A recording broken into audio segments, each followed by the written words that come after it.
Foundation में आपका स्वागत है। चलिए जानते हैं आज बीएड से जुड़े एक क्वेश्चन को। कोल वर्ग या कोहल वर्ग का नैतिक विकास का सिद्धांत, इसे हम कोल वर्ग भी कह सकते हैं या फिर कोहल वर्ग भी कह सकते हैं। कोहल वर्ग का नैतिक विकास का सिद्धांत क्या है, आइए समझते हैं। सबसे पहले तो हम जानते हैं कि नैतिकता का क्या अर्थ होता है। नैतिक व्यवहार जन्मजात नहीं होता, अर्थात कोई भी चीज़ जन्म से नहीं होता है। कोई भी अपने माँ के पेट से कुछ भी सीख कर नहीं आता, यहाँ आता है धरती पर और उसे जैसा समाज मिलता है, जैसी व्यवहारिकता उसके साथ की जाती है, वह उससे समझता जाता है, सीखता जाता है। नैतिक व्यवहार जन्मजात नहीं होता, इसे सामाजिक परिवेश में सीखा या अर्जित किया जाता है। सर्वप्रथम बालक का औपचारिक स्वरूप से अपने आसपास तथा स्कूल में नैतिक विकास होता है। निसंदेह बच्चा पहले पुरस्कार, दंड, प्रशंसा या निंदा के द्वारा अच्छे आचरण संपन्न करता है और बुरे आचरण का त्याग कर देता है, और किशोरावस्था में उसके भीतर विवेक पैदा होता है और इसी विवेक के द्वारा वह नैतिक व्यवहार को सीखता जाता है तथा इसी से उसके आचरण में परिवर्तन होता है। नैतिकता से तात्पर्य समाज के नियमों, मान्यताओं व अपेक्षाओं के अनुरूप संपन्न किया जाता है। आचरण ही नैतिकता होती है। जैसा आचरण वैसा व्यवहार, वैसा सामाजिकता हम उसमें देखते हैं। हरलौक ने ठीक ही कहा है। हरलौक ने नैतिक व्यवहार को सीखने के लिए कुछ बातों को आवश्यक माना है। नंबर 1, बालक को स्पष्ट रूप से यह बता देना चाहिए कि गलत क्या है और सही क्या है। नंबर 2, यदि बालक अच्छा आचरण करे तो उसे स्वयं ही प्रसन्नता का अनुमान होना चाहिए। नंबर 3, बालक को यह भी बताने का प्रयास करना चाहिए कि कोई व्यवहार या बात क्यों सही और क्यों गलत है। इसलिए जब बच्चा पूछता है कि मम्मी ये क्या हुआ, वो क्या हुआ, या पापा ये क्या, कुछ भी कोई अगर किसी से भी पूछता है तो बच्चे को नकारना नहीं चाहिए, बल्कि उसका उत्तर उसे प्रयासपूर्वक देना चाहिए ताकि बच्चा समझ सके। नैतिक विकास के पक्ष में ये भौतिक स्वरूप है। भौतिक स्वरूप के अंतर्गत 3 उद्देश्य लिए गए हैं। नंबर 1, नैतिक ज्ञान। नंबर 2, नैतिक संप्रत्यय अर्थात कॉन्सेप्ट जिसको हम कह सकते हैं, और नैतिक तर्क। हेलेसन बी के अनुसार नैतिक व्यवहार, नैतिक भावना और नैतिक निर्णय के अनुसार इन्होंने हेलेसन बी के अनुसार इन्होंने यही तीनों चीज बताया है। कोहेल वर्ग का नैतिक विकास। नंबर 1, प्रारंभिक आयु में बच्चा नैतिकता के संप्रत्यय अर्थात कॉन्सेप्ट से अपरिचित होता है। उसका व्यवहार स्वाभाविक वृत्तियों के द्वारा निर्देशित होता है। उनकी वृत्तियों पर नियंत्रण के लिए पुरस्कार एवं दंड और प्रशंसा एवं निंदा की व्यवस्था करता है। इन सबके अतिरिक्त बालक स्वयं की जो क्रियाएं संपन्न करता है, अर्थात खेलता है, कूदता है, किसी का हेल्प करता है, किसी को दुख पहुंचाता है, किसी को चोट पहुंचा देता है या फिर किसी को पानी पिला देता है, उसमें सुख दुख का अनुभव करता है। फ्रायड के अनुसार जब बालक अपने माता पिता की अभिवृत्तियों व भावनाओं को ग्रहण करता है तो यह अभिवृत्तियां और भावनाएं ही आगे चलकर बच्चे के विवेक का रूप ग्रहण कर लेती हैं। अर्थात जैसा कि माता पिता का व्यवहार होता है दूसरों के प्रति या फिर अपने बच्चों के प्रति, तो वही तो बच्चा देख कर सीखता है और उसी को ही वह अपने अंदर समाने की कोशिश करता है। वैसा ही वह सीखता है, वैसा ही वह करता है, वैसा ही वह बोलता है और वैसे ही भावनाएं उसके मन में जागृत हो जाती हैं। सीयर्स के अनुसार बालकों के नैतिक विकास पर सामाजिकरण और शिशु पालन विधियों की भूमिका को महत्वपूर्ण माना है। बेंडूरा और वाल्टर्स ने बताया है कि बच्चे में नैतिक विकास सामाजिक अधिगम का परिणाम होता है। बच्चा अपने परिवेश में प्रतिदिन मॉडल्स के व्यवहार का अनुसरण करके नैतिक आचरण ग्रहण करता है। यहाँ नमूनों या मॉडल से तात्पर्य माता पिता, भाई बहन या अध्यापक आदि जिनका बच्चे अनुकरण करते हैं। जैसे कि अगर आप या मैं कोई भी फिल्म देखता हूँ तो उसी हीरो या उसी हीरोइन का स्टाइल, आवाज़, फैशन करने की कोशिश करते हैं। उसी प्रकार बच्चे में अपने माता पिता, भाई बहन, अध्यापक के जैसा हरकत अर्थात बोलने की क्रिया, बात करने का स्टाइल, खाने का, पीने का, चलने का स्टाइल उसमें आने लगता है, अर्थात उसे ग्रहण करने लगते हैं। स्किनर ने अधिकतर पूर्ववलन का प्रभाव प्रदर्शित करते हुए बतलाया है कि नैतिक व्यवहार का विकास दंड या पुरस्कार पर निर्भर करता है, लेकिन कोहलर का सिद्धांत इन सब से बिल्कुल भिन्न है। कोहल वर्ग की मूलभूत आवश्यकताएं। बच्चे के नैतिकता विकास के स्वरूप को समझने के लिए उनके तर्क और सिद्धांत के स्वरूप का विश्लेषण करना आवश्यक होता है। बच्चे द्वारा किए गए प्रदर्शन के आधार पर बच्चे की नैतिकता का सही अनुमान नहीं लगाया जा सकता। अधिकतर बालक डर में या पुरस्कार के प्रलोभन में वांछनीय व्यवहार करता है। जैसे अगर बच्चा विद्यालय नहीं जाना चाहता लेकिन बिस्कुट, टॉफी या अन्य किसी प्रलोभन के कारण विद्यालय चला जाता है तो यह नैतिक चिंतन या नैतिक निर्णय के कारण नहीं है,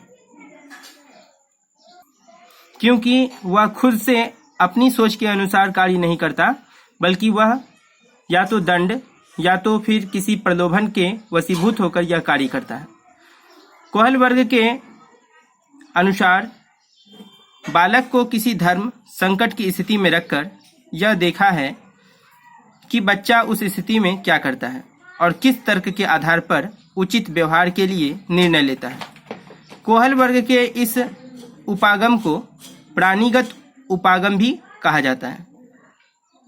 अर्थात धर्म संकट का मतलब है कि कोहल वर्ग या तो दंड या प्रलोभन के द्वारा उस काम को कराने की कोशिश करता है, या उसके बदले दंड या उसके बदले पुरस्कार देने पर जब बच्चा उस कार्य को करता है तो हम उसे प्राणीगत उपागम की श्रेणी में रखते हैं। कोहल वर्ग के नैतिक विकास के सिद्धांत को अवस्था सिद्धांत भी कहा जाता है। उन्होंने अपने संपूर्ण नैतिक विकास को 6 अवस्थाओं में विभाजित किया है, अर्थात 6 स्टेज में डिवाइड किया है और इन्हें सार्वभौमिक माना है। सार्वभौमिक का यहाँ तात्पर्य यह है कि कोई भी बच्चा हो वह इस अवस्था से होकर अवश्य गुजरता है। नैतिक विकास की ये अवस्थाएं एक निश्चित क्रम में आती हैं और इस क्रम को बदला नहीं जा सकता। प्रत्येक अवस्था में बच्चे की तर्क शक्ति से नए प्रकार की होती है।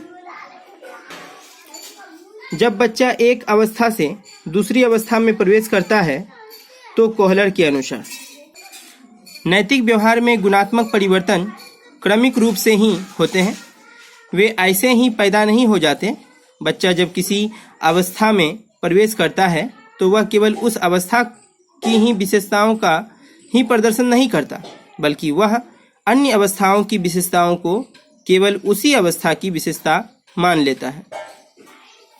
नंबर 4, कोहल वर्ग के एक सहयोगी डालियट टूरियल ने भी माना है कि एक बच्चा प्रायः नैतिक विकास की एक अवस्था के बाद दूसरी अवस्था में प्रविष्ट अर्थात प्रवेश करता है, परंतु सभी बच्चे 6 अवस्थाओं तक नहीं पहुंच पाते। नैतिक अवस्था की अंतिम अवस्था में पहुंचने वाले बच्चों की संख्या बहुत कम होती है। अतः नैतिक तर्क शक्ति या नैतिक चिंतन के आधार पर बालकों में व्यक्तिक भिन्नताएं पाई जाती हैं, अर्थात अलग अलग व्यक्तियों में आप देखते होंगे कि अलग अलग व्यवहार होता है। ये सब नैतिक चिंतन के आधार पर ही होता है। नैतिक विकास की अवस्था। कोहल वर्ग ने नैतिक विकास की कुल 6 अवस्थाओं का वर्णन किया है। आइए उसे समझते हैं। और इन 6 अवस्थाओं में इन्होंने क्या किया कि 2-2 अवस्थाओं को एक साथ रखकर इसे 3 स्तर का बना दिया है। और ये 3 स्तर निम्न प्रकार से हैं। प्रथम है प्री कन्वेंशनल, नंबर 2 कन्वेंशनल और नंबर 3 पोस्ट कन्वेंशनल। आइए सभी को समझते हैं एक एक करके। प्री कन्वेंशनल जब बालक किसी बाहरी तत्व या किसी भौतिक घटना के संदर्भ में किसी आचरण को नैतिक अथवा अनैतिक मानता है तो उसकी नैतिक तर्क शक्ति प्री कन्वेंशनल स्तर की कही जाती है। इस स्तर की दो अवस्थाएं होती हैं। सबसे पहले आप प्री कन्वेंशनल को समझिए कि जब बालक किसी बाहरी तत्व या किसी भौतिक घटना के संदर्भ में किसी आचरण को नैतिक अथवा अनैतिक मानता है। जैसे कि मान लीजिए कि कोई बच्चा है और किसी बाहरी आदमी को देख रहा है कि वह अगर अच्छा काम कर रहा है, किसी की सहायता कर रहा है, तो वह उसे सीखता है। या माता पिता किसी दूसरे व्यक्ति की सहायता कर रहे हैं तो वह भी उसे सीखता है, अर्थात बाहरी घटनाओं से। अगर किसी को झगड़ा हो रहा है, मार हो रहा है और जो सही है लोग अगर उसका साथ दे रहे हैं तो बच्चा उसे सीखता है, और अगर गलत है और लोग उसका साथ दे रहे हैं तो बच्चा उसे भी सीखता है कि क्या सही है क्या गलत है। और इस स्तर की अवस्थाएं होती हैं। इस अवस्था की दो अवस्थाएं होती हैं, आइए उसे समझते हैं। नंबर 1 आज्ञा एवं दंड की अवस्था, और नंबर 2 अहंकार की अवस्था। आज्ञा एवं दंड की अवस्था, stage of order and punishment. Kohlberg के अनुसार इस अवस्था में बच्चे का चिंतन दंड से प्रभावित होता है। परिवार के सभी सदस्य बच्चे को कुछ कार्य करने के आदेश देते हैं और इन आदेशों का पालन ना करने पर बच्चे को दंडित किया जाता है। इसलिए बच्चा यह सोचता है कि दंड से बचने के लिए आदेश का पालन करना अनिवार्य है। कम आयु में और अपरिपक्व होने के कारण बच्चा किसी कार्य को करने का निर्णय करता है। इसलिए वह दंड से डरता है, अर्थात आज्ञा का पालन इसलिए करता है क्योंकि वह दंड से डरता है और दंड से बचा रह सके। इस प्रकार नैतिक विकास की शुरू की अवस्था में दंड को ही बच्चों की नैतिकता का मुख्य आधार माना जाता है। नंबर 2 अहंकार की अवस्था। इस अवस्था में आकर बच्चे के चिंतन का स्वरूप बदल जाता है। जैसे जैसे बच्चे की आयु बढ़ती है, वह परिपक्व होता जाता है, तो वह अपनी आवश्यकताओं और इच्छाओं को समझने लगता है और उसके द्वारा उसकी इच्छाएं पूरी हो जाती हैं। यदि उसका कोई उद्देश्य झूठ बोलने से पूरा होता है तो वह झूठ बोलता है। अगर भूख लगी और चुरा कर वह कुछ खा लेता है तो वह इस क्रियाओं को नैतिक आचरण ही समझता है। और नैतिक विकास की इस अवस्था का आधार बालक का अहंकार होता है। कन्वेंशनल स्तर। इस स्तर के भी दो उप अवस्थाओं में कोहल वर्ग ने विभाजित किया है। नंबर 1 प्रशंसा की अवस्था और नंबर 2 सामाजिक व्यवस्था के प्रति सम्मान की अवस्था। प्रशंसा की अवस्था।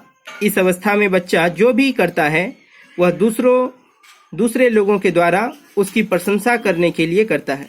इस अवस्था में बच्चे के चिंतन का स्वरूप समान और उसके परिवेश से निर्धारित होता है। जैसे कि बच्चा कोई भी कार्य करता है तो हम लोग करते हैं वाह वाह वाह वाह, बहुत सुंदर, वेरी गुड, एक्सलेंट, ऑसम, कुछ भी कह दिए बच्चा खुश, और बच्चा फिर उसी कार्य को करने की चेष्टा करता है ताकि लोग प्रशंसा कर सकें। नंबर 2 सामाजिक अवस्था के सम्मान की अवस्था। जैसे नैतिक विकास की यह उप अवस्था अत्यंत महत्वपूर्ण मानी जाती है। कोहल वर्ग के अनुसार समाज के ज़्यादातर सदस्य नैतिक विकास की इस अवस्था तक पहुंच जाते हैं। इस अवस्था में प्रवेश से पहले बालक समाज को केवल इसलिए महत्वपूर्ण मानता है कि वह उसकी प्रशंसा करता है। इस अवस्था में पहुंचकर स्वयं यह समझने लगता है कि सामाजिक नियम के विरुद्ध प्रत्येक कार्य को अनैतिक कहा जाता है। Post conventional level. कोहल वर्ग ने इन्हें भी दो अवस्थाओं में बांटा है, सामाजिक समझौते की अवस्था और विवेक की अवस्था। सामाजिक समझौते की अवस्था, इस अवस्था तक आते आते व्यक्ति को नैतिक चिंतन की दिशा में पर्याप्त परिवर्तन आ जाते हैं। अब व्यक्ति परस्पर लेन देन में विश्वास करने लगता है कि व्यक्ति व समाज के बीच एक समझौता होता है। व्यक्ति यह मानने लगता है कि व्यक्ति के सामाजिक नियमों का पालन इसलिए करना चाहिए क्योंकि समाज हमारे हितों की रक्षा करता है तथा हमारा दायित्व बनता है कि हम समाज के नियमों का पालन करें। अतः व्यक्ति समझता है कि सामाजिक नियमों का उल्लंघन अनैतिक है। विवेक की अवस्था। ये कोहल वर्ग के अनुसार नैतिक अवस्था की छठी व अंतिम अवस्था यही होती है। इसमें व्यक्ति के अंदर विवेक पैदा हो जाता है। अच्छे बुरे, उचित अनुचित, झूठ सच विषयों पर स्वयं के व्यक्तिगत विचार विकसित हो जाते हैं। अब व्यक्ति में नैतिक विकास का एकमात्र आधार विवेक ही बन जाता है। अब वह सोच समझकर कोई भी निर्णय करता है। अब व्यक्ति के लिए वही आचरण नैतिक होगा जो उसके स्वयं के विवेक का समर्थन प्राप्त कर लेगा।